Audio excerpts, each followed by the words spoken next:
Hey, salut les amis, c'est Kikov, j'espère que vous allez bien. Moi je suis un peu triste. En effet, pour ceux qui ont suivi les JO, il y a l'équipe de France de basket masculin qui a perdu en quart de finale contre l'Espagne. 92 à 67, ça fait un petit peu mal. Et voilà, moi je suis un peu triste parce que je suis fan de basket, un sport que je suis beaucoup et tout. Je suis surtout triste du comportement des gens par rapport à cette équipe.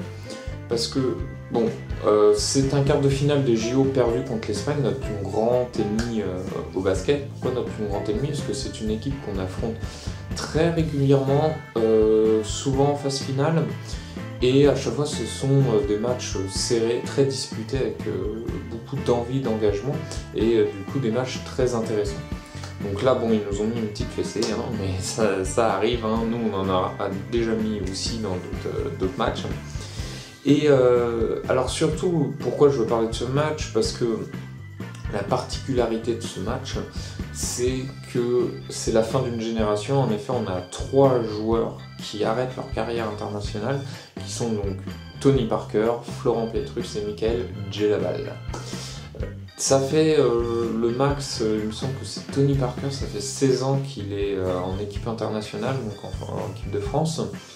Donc c'est énorme, et donc c'est la fin, voilà, 3 qui partent d'un coup sur les JO, ça fait beaucoup, mais voilà, c'est la fin d'une génération, ils vont laisser la place à l'autre génération qui s'annonce prometteuse. Et donc voilà, du coup ce match était très particulier. Donc perdre comme ça, c'est triste déjà. Et c'est aussi triste de voir la réaction des gens qui... Voilà, j'ai de plus en plus de mal avec les gens, je pense. Donc dès que le match est terminé, sur cette défaite, les gens, au lieu de les féliciter ou de faire une analyse constructive, ont tout de suite critiqué l'équipe et ses 3 joueurs aussi. Parce qu'ils les ont jugés effectivement que sur ce match-là. Et ils ont oublié tout le contexte qu'il y a eu, c'est-à-dire 16 ans de contexte qui est énorme. Et ces gens-là, enfin c'est des gens, mais c'est aussi des médias. J'ai lu beaucoup d'articles, les médias qui, pareil. Alors pour moi, tous ces gens-là, c'est des gros cons, excusez-moi du terme, mais c'est des cons qui connaissent rien au basket. Donc je suis sûr qu'ils connaissent même pas les règles ou la moitié des règles. Et qui passent en fait leur vie derrière leur télé. Le seul sport où ils sont bons, c'est de tenir la télécommande. Donc moi moi ça m'énerve ce genre de comportement des gens qui connaissent rien, qui passent leur temps sur les réseaux sociaux à critiquer, commenter tout ce qui passe à la télé, et voilà, qui n'ont aucun cerveau, je dirais même, aucune intelligence, aucune réflexion plutôt, parce qu'il peut y avoir l'intelligence ailleurs, et des fois je me demande sur certains. Mais voilà, moi ça m'énerve parce que c'est quand même, voilà, ils ont tellement apporté ces 3 joueurs, mais aussi de l'équipe en général, et donc la génération future.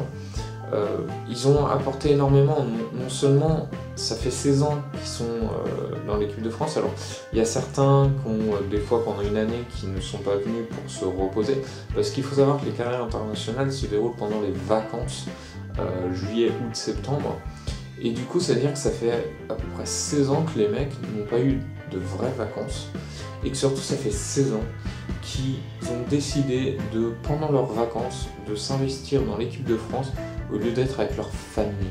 Donc ça fait quand même 16 ans que les mecs ont une vie de famille très limitée, très réduite de par leur carrière, leur choix. Alors ils arrêtent leur carrière internationale, mais ils vont continuer leur carrière en club, certains NBA, d'autres en championnat de France.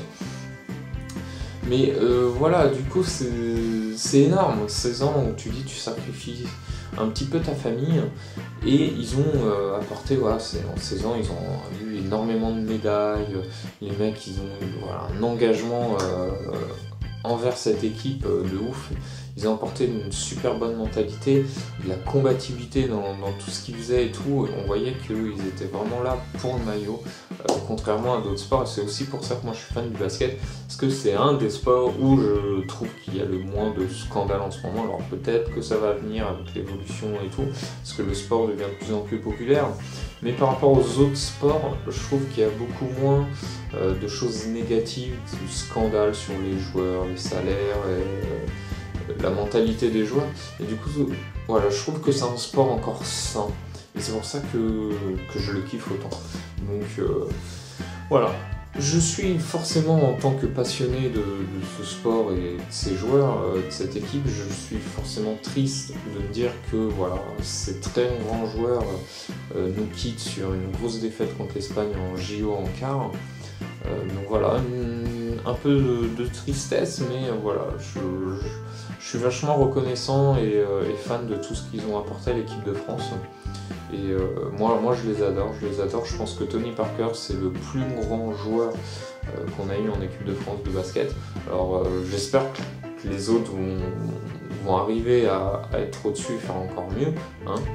Mais voilà, pour moi je suis un grand fan, Et juste les gens, arrêtez à chaque fois de juger, de critiquer ou faire vos commentaires, vos coachs à 2 balles sur tout le temps un seul match ou un seul contexte.